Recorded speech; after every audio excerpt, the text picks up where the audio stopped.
Hi there, my name is Tim Magwood and I'm the founder of Fusion Learning. It's great to see you again if I've met with you and worked with you in the classroom. And if I haven't met with you before, nice to meet you. So this is on member-centric selling. It's a review and a reinforce. And this particular module is around investigating member needs. So let's first look at why investigating member needs is important. First of all, there is an opportunity in most interactions with our members to investigate needs. So we first need to choose to investigate needs. Second, it's an important initiative of the organization. It's a strategic goal in terms of share of wallet and acquiring new members. And finally, our members expect it. So we need to take the time more often to be proactive in terms of investigating member needs. So what we're going to do here in this module is we're going to look at a situation. We're going to review the process and some questions around investigating needs, and then we're going to wrap it up. So let's dive in. Okay, so let's look at a typical situation that if you're an advisor that you might come across. Let's imagine that you have an appointment coming up with a woman by the name of Peggy. She's in her late 30s, and you know that she's coming in for a car loan. So Peggy, car loan, and before she comes in, you look at Ovation and you realize that all she has is a maximizer account. So the question in this situation is, how would you go about investigating this member's needs?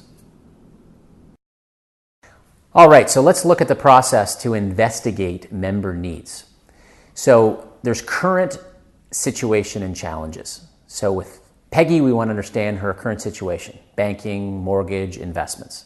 We then want to move to desired situation. So what's better, different for her 6 months, 12 months down the road? We want to learn about that. We then want to summarize or confirm those needs. So there's a gap: current, desired, and then needs. Underneath that, there's FORM as an acronym to remember. Family, so what's her family? Is she single? Does she have kids? There's O for occupation. What is her work and how does that impact her needs? There's R for recreation. What does she like to do outside of work and family? And there's money. So understanding what kind of income level she may have without pushing too far. So current, desired, needs. We then want to learn about what those what the impact might be. So impact to her personally. What if she moves on it? What if she doesn't?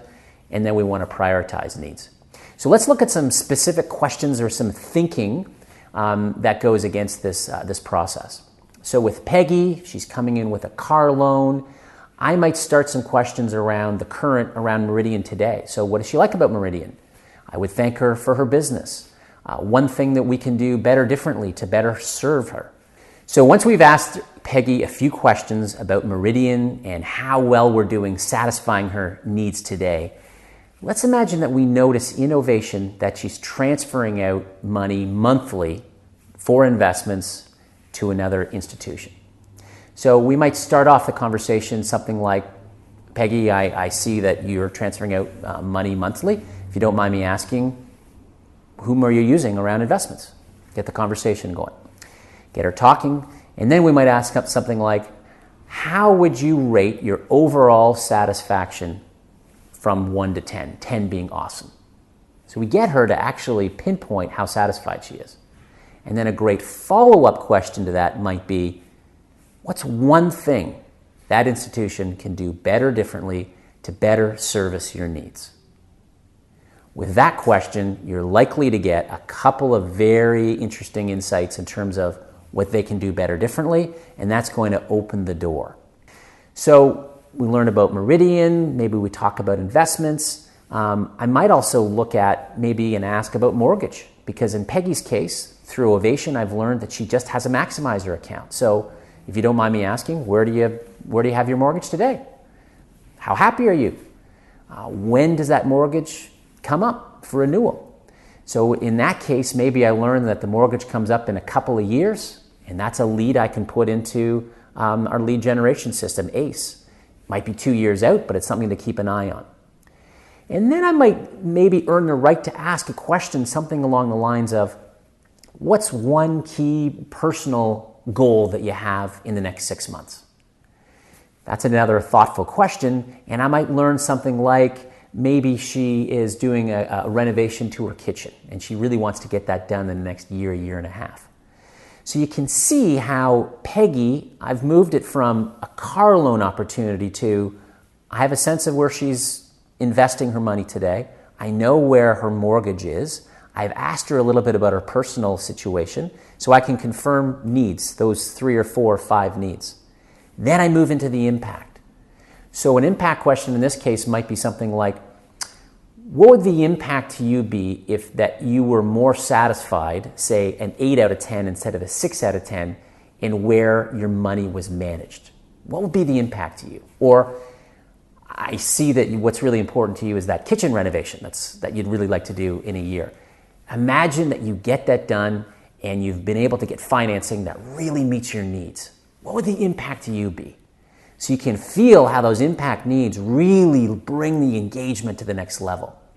And then we want to prioritize. So we might hear 3 or 4 or 5 needs, but what we want to do is we want to prioritize and ask them what's the high priority. So above and beyond the car loan, what's your number 1 priority need from what you've talked about? So at the end, you've got those 2 or 3 priority needs that you can then move on in terms of options and solution. So investigating needs in this sort of situation with Peggy is moving beyond the obvious, beyond the explicit into the unrecognized or emerging needs. So as a summary in terms of what's really important, desired situation, move into the future with them. Priority needs, make sure that you understand and you move on priority needs. And move beyond the obvious and see what happens. Try it out.